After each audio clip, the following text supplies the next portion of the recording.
பொன்னேரியில் வெகு விமர்சையாக நடைபெற்ற முத்துமாரியம்மன் கோவில் தீமிதி திருவிழா. திரளான பக்தர்கள் அக்னிகுண்டம் இறங்கி வேண்டுதலை நிறைவேற்றினர்.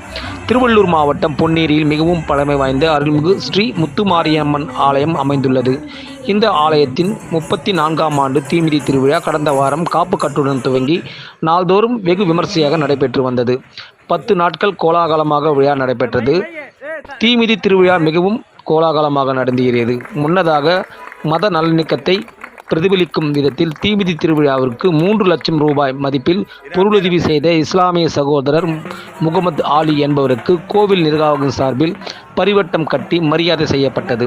இதனைத் தொடர்ந்து விழாவின் சிறப்பம்சமாக மேளதாளங்கள் முழங்க கரகம் ஏந்தியவர்கள், அக்னி சட்டி ஏந்தியவர்கள் முதலில் அக்னிகுண்டம் இறங்கினர்.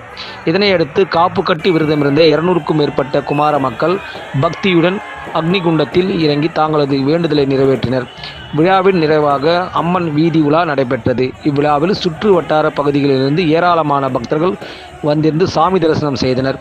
விழா ஏற்பாடுகளை ராமலிங்கம், சம்பத், தீபன், மணிவண்ணன், சிலம்பரசன், சோமு உள்ளிட்ட விழா குழுவினர், கிராம பொதுமக்கள் மிக சிறப்பாக செய்திருந்தனர்.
Yeah.